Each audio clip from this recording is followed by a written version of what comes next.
Hello. I wonder I should present after this wonderful, mind-boggling presentation. I'm still trembling, actually. Awesome. Super, super duper. Thanks. Good afternoon. Thank you for having me here today.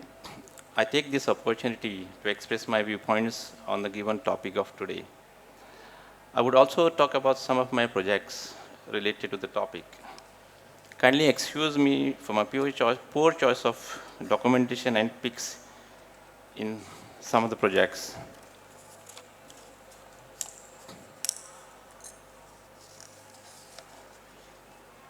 Spas earlier were synonymous with luxury.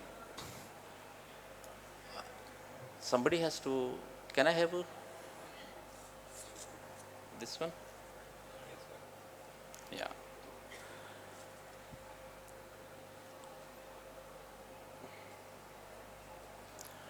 So spas earlier were synonymous with luxury, but not anymore. It has become essential with common people. Reconnecting mind, body and soul has become a buzzword. In addition to physical fitness, mental and emotional well-being has taken center stage. Yoga, pranayama, meditation has become lifestyle across the globe. In all, these spas are seen as wellness heavens by urban dwellers. Wellness is synonymous in India as it focuses on holistic well-being.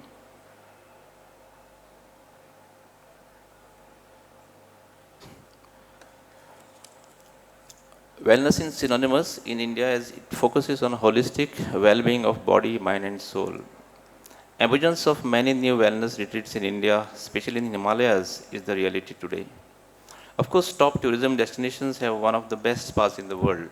In fact, India has become among the top 10 destinations in the world in this industry. So, when it comes to design, as per the topic given to me, I am just give us slight brief on kind of design aspects we look into actually. So, first is the location. So site preferably connected with good ventilation, natural light, a link to outside space or garden. Even a roof terrace makes a good location. Consumers opt for the destination closer to the nature where they can rejuvenate and relax. Space planning.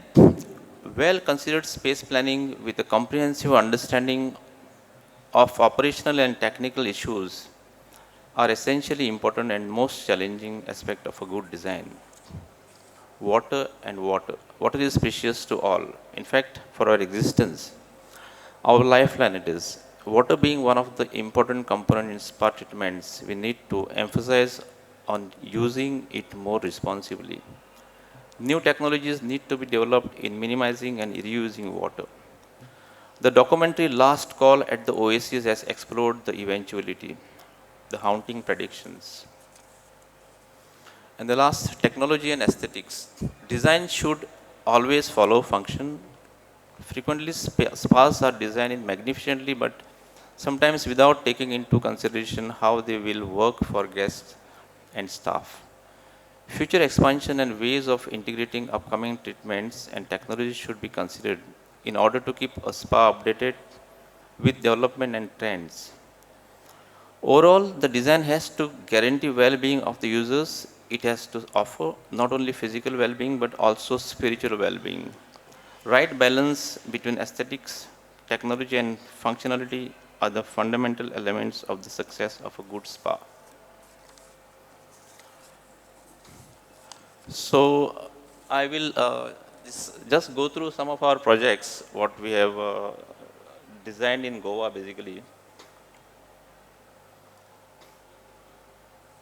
So, these are the three standalone projects what we did in Goa for last maybe in last 7-8 years. So, this must be the first waterless salon and spa was in Pororim in near Panjim. So it was around 10,000 square foot area. It was a standalone building, and actually it was an office to be retrofitted as a spa. So client came with an requirement of having a good spa. So, is there a pointer here? Pointer?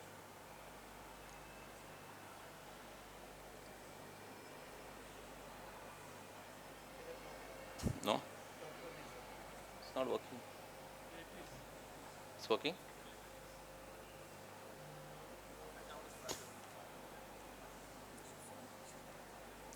The pointer?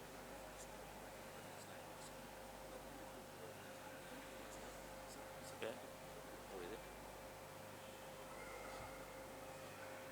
No, I want the pointer. Anyway, this is, I'll go to the back. That's how, this is a standalone plot and we had a already existing building there.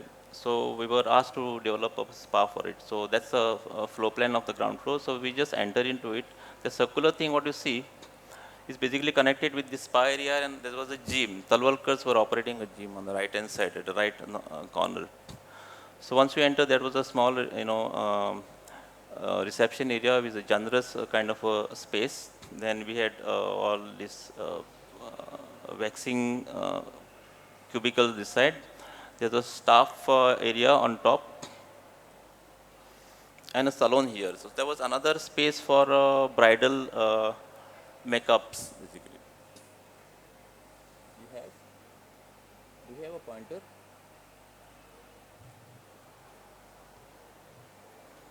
So once you come up on top, there was some massage rooms, the couple massage, then there was a VIP massage room, then pedicure, then another space for foot massage, and so that's how the feel of it was. This is where the entrance was. I'll quickly go through these pictures.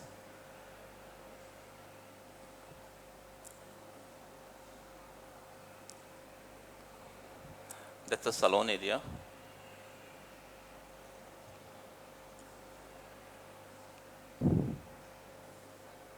Thai massage room,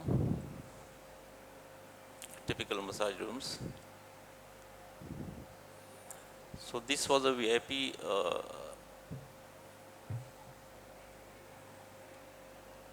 This was a actually VIP massage room where we had another attached to it.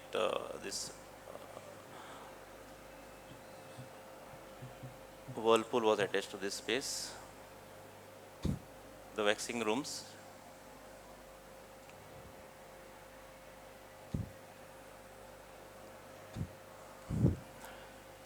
So after that, maybe 4 years back, before the pandemic, we were asked to do a salon and spa for Lee Meridian at Kalangur. So this was again a standalone building which was not designed for a spa basically. This was a commercial building. We were asked to do a spa for them. So it's in with two floors basically, a ground, first and second floor, and part of ground floor was just the entrance here. So on the left hand side there was a commercial area which was given to somebody else. So we were entering here. Then this was a small entrance area. We have a small reception there, and two lifts and a staircase which takes you above. And that's where you come on the first floor. So first floor is you enter, and we had provided a salon there. So salon had around six hair stations, pedicure, manicure, everything here, and staff areas behind. So after this, then second floor was provided for us, entire second floor. So it was a standalone building. So all the treatment rooms we had provided in one half of this, and the other side was having all the other massage, this other service areas, pedicure, manicure. So above this, there was a terrace which we developed into a kind of we provided two couple massage rooms. They were built actually on the terrace, and we came out with a provision of a water body there. So that was the building. There's some detailing of the water body there on top. That's how the building looks. That's the entrance where we enter. It's a narrow place which connects all the two floors above. reception on the first floor. The salon area, another side of it.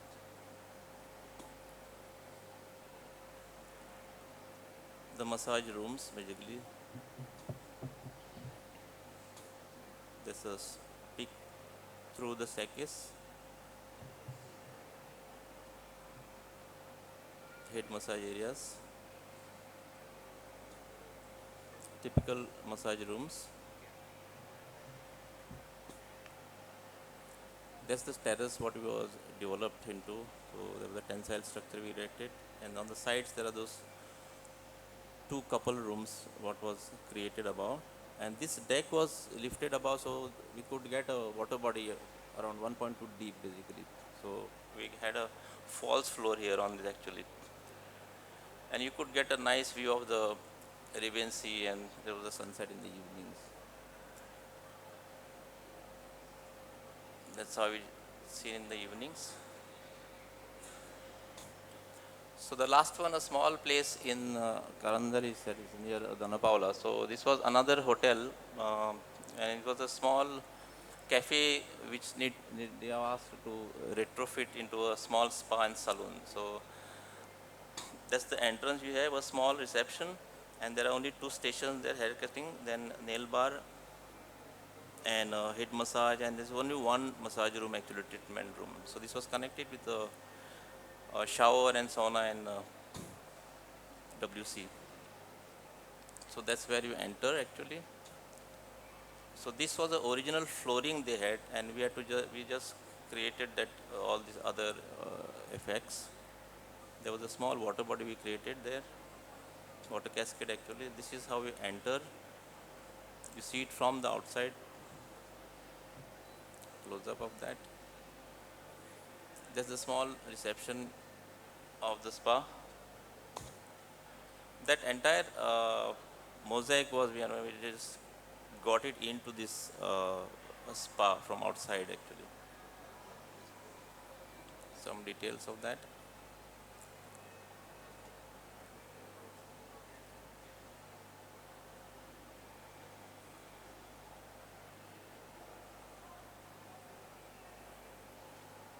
A pic from inside. That's a two hair stations, nail bar,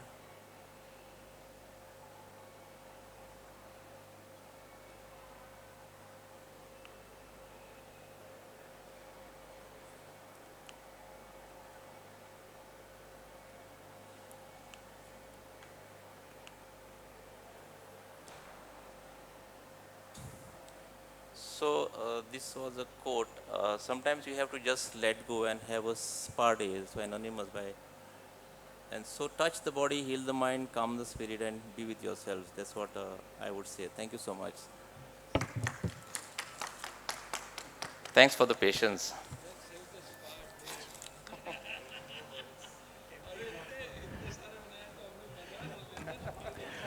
Well, friends, I really admire all of us with our concentration levels that have been so magnanimous. Thank you very much.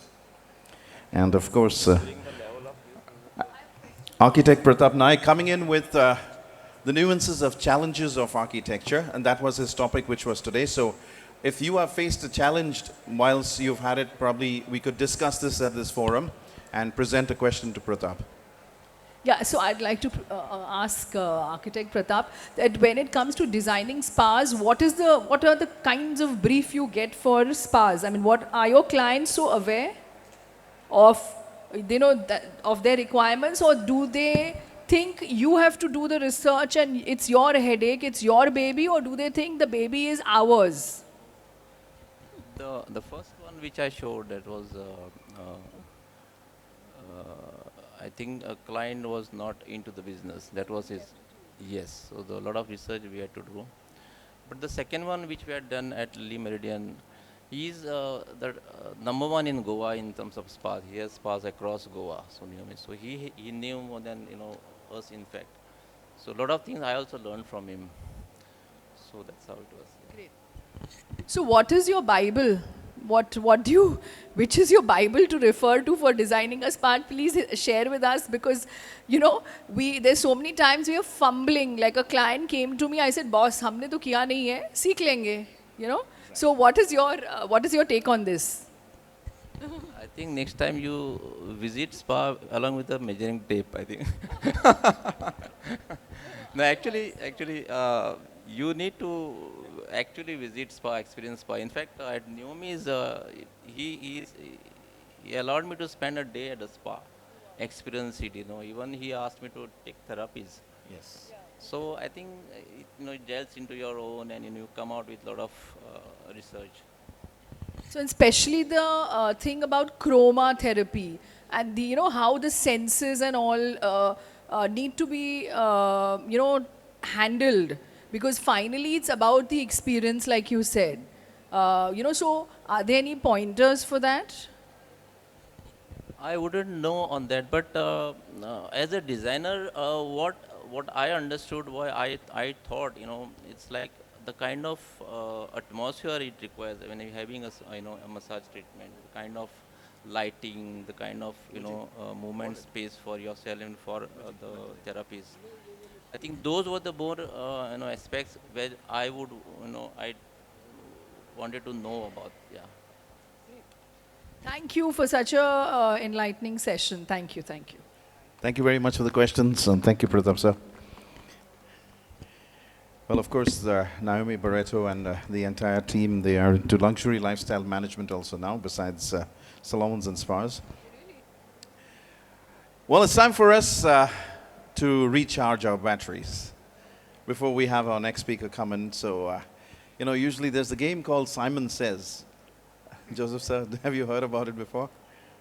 Okay, so let's in the afternoon, whilst you've just had your lunch, and whilst it's getting into the body, the calories are trying to get distributed evenly amongst the body. I want all of you to take both your hands and just rub it for 3 or 4 times. Nice and brisk. Come on, rub your hands, everyone. Rub it. Okay, and when I'm going to say Simon says, okay, Simon says, touch your elbow. Touch your elbow. All right, rub it again, rub it again, rub it again. Simon says, touch your forehead. Rub it, rub it, rub it, rub it. Simon says, touch your abdomen. Rub it again, rub it again. Simon says, touch the back of your head.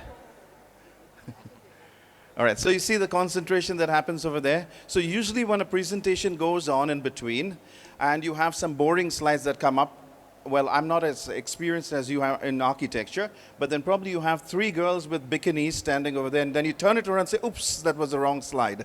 And you automatically garner and gain attention. So that's exactly what happens. And now we'd like to invite the next speaker, since I've grabbed your attention, everyone. Well, ladies and gentlemen, he is the director of Miss Millen Services, which is a leading MEP consultancy firm which provide environmental friendly and energy efficient and cost-effective solutions to its clients. Not only that, he has worked largely for private clients, government, as well as for semi-government projects. His projects have been awarded by various institutes in the categories like Best Institutional Project, Best Building, Best Township, Best Commercial Project, Best Governmental Building, etc., etc., etc. He has represented the country as a coach for the Indian team for a global competition called Community Plumbing Challenge. And this happened in 2015 in India and in 2016 in South Africa, well, 2 different countries. He also represented India in World Skills Competition conducted in Abu Dhabi, Budapest, and Russia for plumbing and heating trade as coach and as a chairman of the National Skills Competition Committee.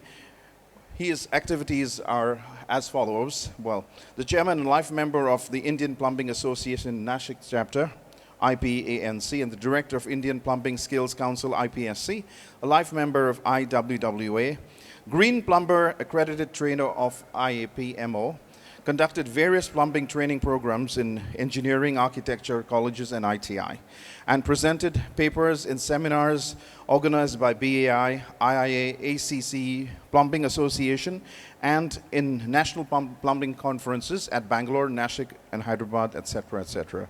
Ladies and gentlemen, with a smile on our faces and opening your hearts, bring on stage Mr. Milind A. Shetty. Good afternoon to you, sir.